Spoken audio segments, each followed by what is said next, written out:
Tere, väike sõber! Mina olen Palingu. Täna räägin sulle loo ühest väikesest jänesest, kes leidis metsast midagi, mida keegi polnud kunagi varem näinud. Jänes Rasmus elas vana kase all oma perega. Rasmus oli üks neist lastest, kes enne uue asja proovimist mõtles, aga mis siis, kui ma ei oska? Kui teised lapsed hüppasid oia, istus Rasmus kaldal. Kui teised ronisid puusse, vaatas Rasmus alt üles. Tule ka, hüüdsid sõbrad. Kohe tulen, ütles Rasmus iga kord. Aga ta ei tulnud. Ühel päeval kõndis Rasmus metsas üksinda. Ta oli läinud kaugemale kui tavaliselt. Sinna, kus sammal kasvas paksult ja kuused seisid nii tihedalt, et päike vaevalt läbi paistis. Siis jäi ta seisma. Põõsa taga oli midagi. See oli jalgratas. Aga mitte tavaline jalgratas. Ratas oli tehtud hõbedasest metallist. Rattad olid õhukesed nagu ämbliku võrgud ja istme peal kasvas sammal, nagu oleks ratas olnud seal väga kaua. Kelle oma see on? Sosistas Rasmus. Keegi ei vastanud. Mets oli vait. Rasmus puudutas juhtrauda. Metall oli soe. See oli kummaline. Metsas oli jahe. Rasmus jooksis koju ja rääkis emmele. Metsas on jalgratas, hõbedane. Emme naeratas. Vana jalgratas metsas. Keegi on selle vist ära unustanud. See oli soe, ütles Rasmus. Emme pani Rasmusele teki peale. Nüüd on magamise aeg. Aga Rasmus ei saanud magada. Ta mõtles rattale. Järgmisel päeval läks Rasmus jälle metsa. Ratas oli alles. Ja nüüd oli juhtunud midagi.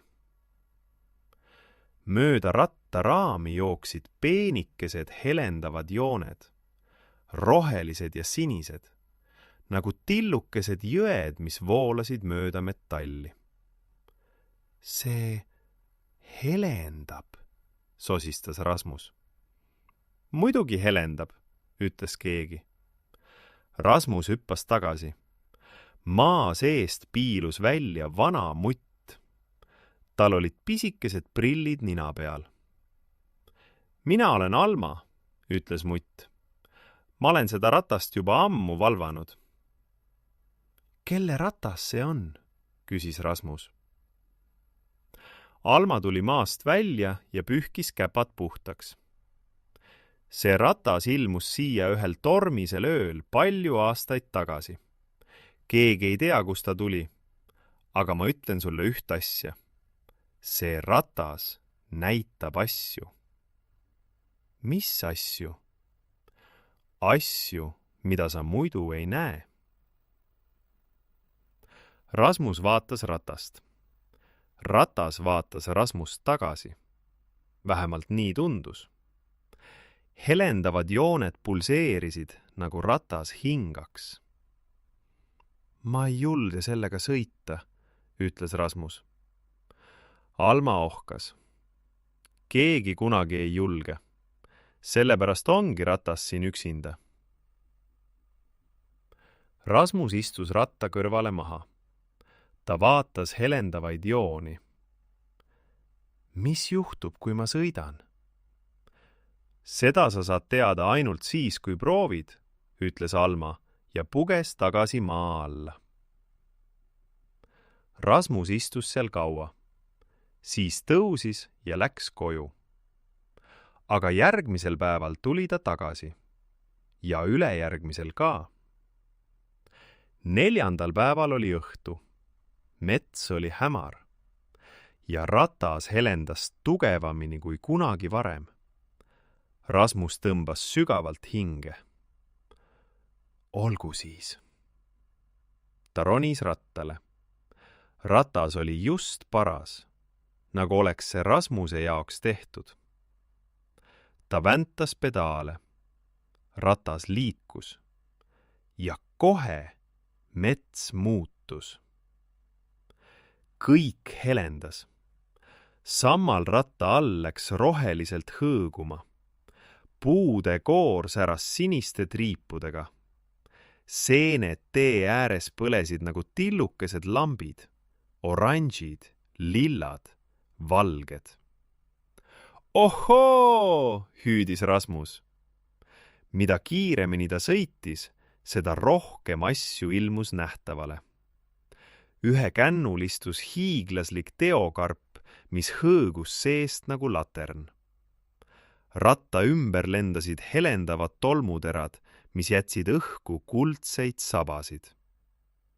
Ja siis keegi lendas tema kõrvale. See sosuss. Mina olen Jaan, ütles Jaanius. Sa leidsid ratta, lõpuks ometi. Mis koht see on? Küsis Rasmus, sõites mööda helendavat teed. See on ikka see sama mets, ütles Jaan, lennates Rasmuse kõrval. Aga ratas näitab sulle seda, mis on alati olemas. Sa lihtsalt ei näinud seda varem. Rasmus sõitis edasi. Ta nägi öökullide pesa, kus tibud magasid helendavate sulgede all. Ta nägi vana kivi, mille sisse olid kriimustatud kummalised märgid. Keegi oli need sinna jätnud väga ammu. Ta sõitis üle oja. Vesi säras nagu tähed oleksid põhja vajunud. Rasmus naeris. Tuul puhus kõrva. Ta ei kartnud. Ma ei kartnud kunagi ratast, ütles Rasmus. Ma kartsin, et ma ei oska. Ja nüüd, küsis Jaan. Nüüd ma sõidan. Rasmus sõitis, kuni taevas hakkas heledamaks minema. Helendavad jooned ratta peal muutusid nõrgemaks. Mis nüüd juhtub? Küsis Rasmus. Jaan lendas tema ette ja vaatas teda tõsiselt. Ratas ootas kedagi, kes julgeb sõita. Sina julgesid. Nüüd on tema töö tehtud. Rasmus vaatas alla. Ratas muutus läbipaistvaks. Helendavad jooned kustusid ükshaaval. Hõbedane metall hajus nagu hommikune udu. Rasmus seisis metsas. Ratas oli kadunud. Ainult sammaldunud koht maas, seal, kus ratas oli kunagi seisnud. Ära ole kurb, ütles Jaan. Ratas andis sulle kingituse. Sa tead nüüd, milline tunne see on. Sõita. Rasmus sulges silmad. Ta tundis veel tuult kõrvade ümber, helendavat metsa. Seda tunnet, kui jalad ei puuduta maad ja sa liugled edasi. Ta avas silmad ja naeratas.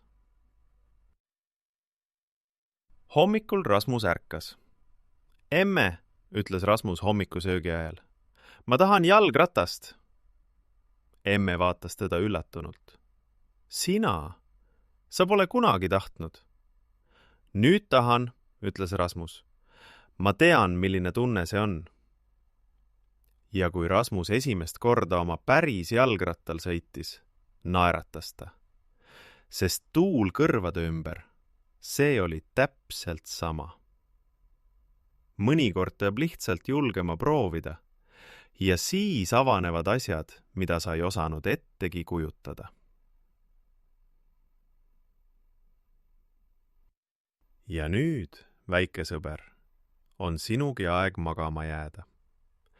Kui sa kunagi midagi uut näed ja mõtled, aga mis siis, kui ma ei oska, siis mõtle Rasmusele. Mõtle helendavale metsale. Parimad seiklused algavad siis, kui sa ütled, olgu siis. Head ööd, väike sõber. sinu palingu.